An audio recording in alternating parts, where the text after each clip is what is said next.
At Lopez, where we talk everything real estate. Today, my guest is Stefan Schecter from BHHS Prime. Welcome to the show. Yeah. Thanks for having me, Pat. Perfect. Okay, so I always start off by asking my guests, how do they get started in real estate? So tell me your story. Yeah, well, during the pandemic, after working in music for many years, it slowed down a bit, the music business. The events have slowed down. I thought, you know what? I want something that can be on my time, that I can do and use all my skills through the years I amassed from doing sales or working the paintball business for a long time, music as well, and just kind of what could encapsulate all of that. And I thought real estate was a good move.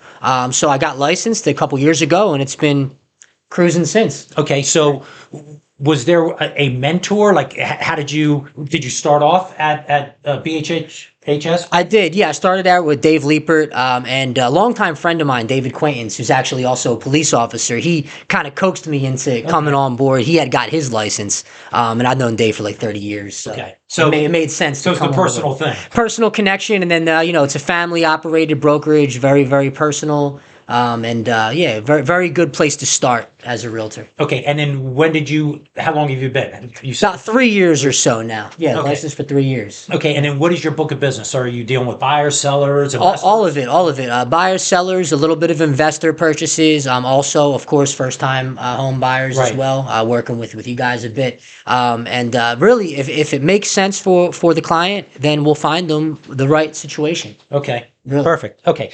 Now, in talking to you, you mentioned that you have some investors from New York. How did you make those connections? Yeah. Well, some of it is just from my network, my sphere, but a lot of it came through online leads through Zillow Premier Agent or Realtor.com. A lot of people, you'd be surprised when they start looking for properties in Philly.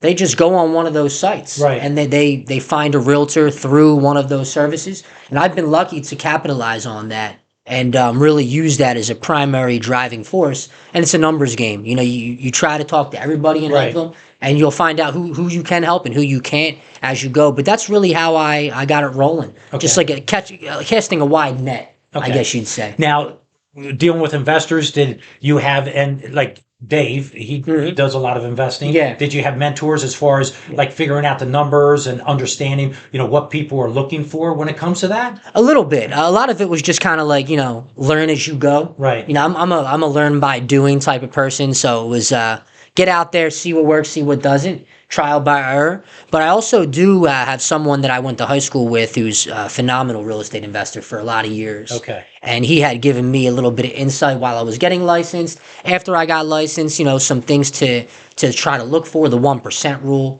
which obviously all investors know about the 1% rule. Try to find things that maybe hit a 2% rule. Right. Then you really have a good investment. So that kind of stuff was definitely wisdom that was provided to me in conjunction with just learning by doing and getting out there and doing the job. Okay, so you're being a little bit modest because your numbers are pretty good. Thanks, You're man. like one of the top people at Berkshire, right? Thanks.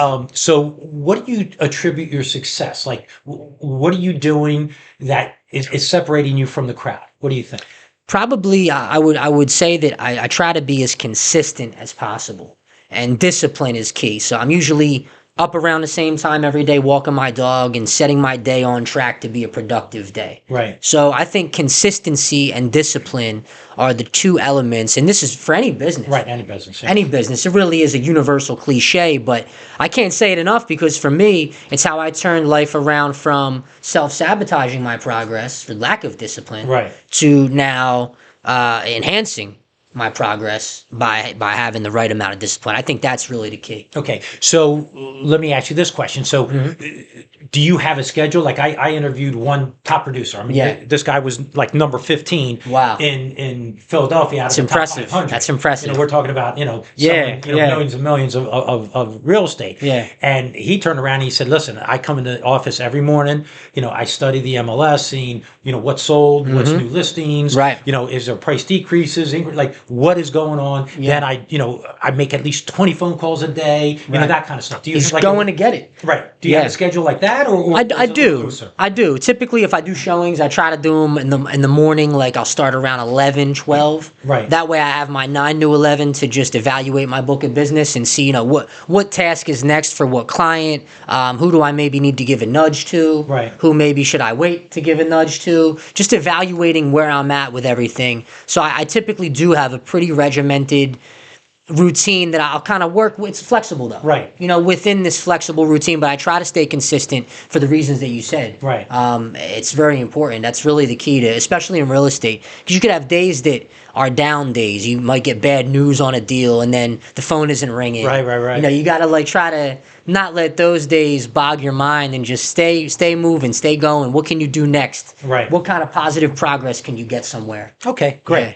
Great. So, the takeaway then, would you say that is the most important thing, is your habits and disciplines and your structure, as a key to your success? Yeah, for me personally, absolutely. I think that's universal though. I think most people would want to have that structure, at least loosely. Right. To not, you don't want to sleep until 11:30 and roll out of bed and try to get your real estate business going. So I think that is the key for me, for sure. For you. Okay. Yeah, definitely. And for everything. Yeah, it should be, because even if someone isn't disciplined, they could turn that around overnight. Right. And just all of a sudden you can really, you can turn a lead that you had sitting on your file for 9 months not doing anything, and one phone call could turn that around. Okay. That's the attitude I try to take every day. Okay, last question on real estate, because I want to talk about, you have a podcast, so I want to get into that. Okay, for sure. So, being a newer agent, when you started out, where did you get your business? Where, what was your mindset? What was your strategy? Initially, it was, they tell you, obviously, reach out to your sphere. So you're hitting people up on Facebook, going through your phone Rolodex, per se, your digital Rolodex, and just casting as many lines as possible, just letting people know that you're now a realtor. Because whereas not everybody is ready to jump on buying a house, if they know you're a realtor, at least, then maybe it'll come back to you in the future. And that has actually happened for some people from those initial reach outs when I first got licensed, that have come around and actually bought houses, or wanted to list. But for me, it was just a numbers game. As a sales guy for a lot of years and other sales ventures, it was numbers game. So I want to get as many possible leads as I can, and there's going to be a percentage that don't work out. Right. So you want to make sure you get all of the ones that are going to work out. So it was really just through Zillow, investing in Zillow Premier Agent. It was a little pricey at first, but I did get a good ROI on that. And I think for some agents, when you learn how that map works, that Zillow ads map, you can find pockets that are good value, and there's a few tricks you can use to really maximize the productivity with it. Now, let me ask you about the Zillow, because some people it doesn't work for, and some people it does, just like anything else. Absolutely. What was your key when it came to that? Were they calling you? Were you? Yeah, there were direct leads from Zillow, so the phone will ring. And for agents out there watching this, you know what I mean. The phone rings, and there's a little recording says we're going to connect you live with somebody. I treat everything like it's real until they tell me through either not answering a question or answering the wrong way or whatever. And until they tell me that they're not real. When I say real or not real, I mean able to buy, viable buyers. Right. Mostly Zillow is going to be buyers coming through. Right. And then you just have to know which questions to ask. Ask the right questions. Right. You don't want to ask, oh, you're ready to buy? Okay, great, let's do it. Right. Probably not going to work. Right. Then you find out this person is self-employed for a year. They have 1 year of tax returns. Right. Year before that, they didn't make any money. They need more of a plan. Right. To be able to buy, which is why I would get them on a phone with someone like yourself. Right. Or Jared, because they know how to ask those questions. So that's really the key for me getting started, was ask the right questions, know which questions to ask, and then who is the right lender for their scenario. Right. Are they residential? Are they going to be an investor? And those are really the key, asking the right questions, but treat everything like it's real. Right. Until you see and you learn that it's not. Right. Perfect. The way to do it. Okay, very good, very good. Okay, so we talked about your podcast. Yeah. It's a sports podcast. It is. Philly Guy, of course. Philly Guy. So when did that start? We started, and my partner and I, Tech, he's also a music producer for years. We always just talk Eagles and Phillies through the years, and bicker about it. So we said during the pandemic, why don't we start a little podcast? Right. Maybe people will listen, maybe they won't. But we started reaching out to a lot of people locally on television and radio, and they started talking to us. And we've been really blessed to have a lot of great personalities on, from Howard Eskin to Joe Giglio on 94 WIP, to Andrew Salchunas and Ray Dunn from 97.5. Even as blessed enough to have Jason Martinez and Brie Moore from Fox 29. So it's kind of like turned into its own thing. After 3 years, the Vet Alumni podcast, we talk all 4 Philly sports weekly.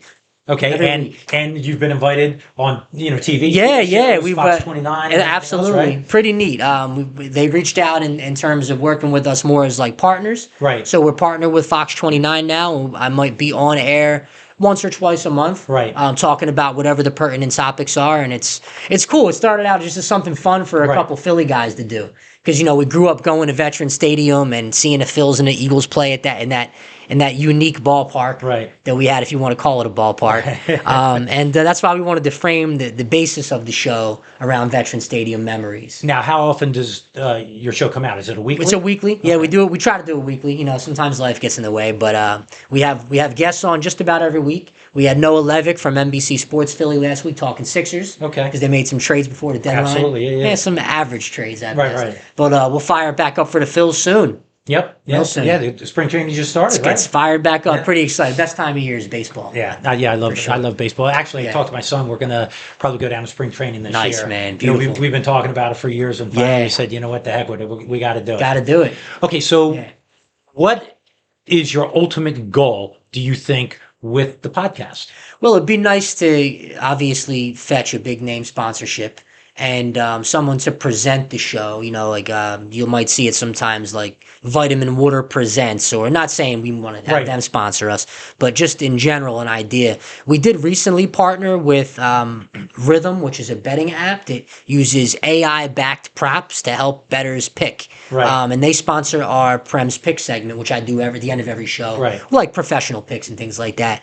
But our goal is to get a national sponsor, and to eventually have our own TV or radio slot. Oh, great. That's really the goal with it, for sure. Okay, great. Okay, so if somebody wants to see the podcast, where do they go? You can find the Vet Alumni podcast on any podcast platform. Apple, Spotify, Pandora, Google, Amazon. The Vet Alumni podcast will pop right up. And it's a weekly. And you have to stay tuned for some big guests coming up in the near future for baseball. There you go. You're going to keep it secret for right now.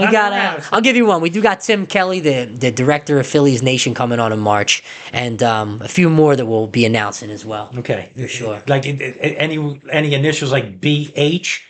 Keep it mum for now. I don't want to jinx anything. I don't want to jinx anything. You never know. Okay. So let's circle back to real estate. You deal with buyers, sellers, investors. If somebody wants to get a hold of you, how would they do that? Absolutely. You can reach me on my cell directly, 215-498-6512, or very simply also on Gmail. buyphillyhouses@gmail.com is the best easy email to get me at. Okay, well, thanks for being on the show. Thanks, Pat. The fact that we had this conversation just the other day. And you're telling me the podcast and investors and everything. I said, listen, I got to get you on the show. Makes sense. Happy to be here. Perfect. Definitely. Okay, well, that's the Real Estate Show with Pat Lopez. Be sure to follow the show on Facebook and Instagram, and subscribe below. Super, super important. I have great guests coming on the show every week. Also, leave a comment. Tell me some show topics you'd like me to cover in the future. Remember, this show is everything real estate, no limits. Hope you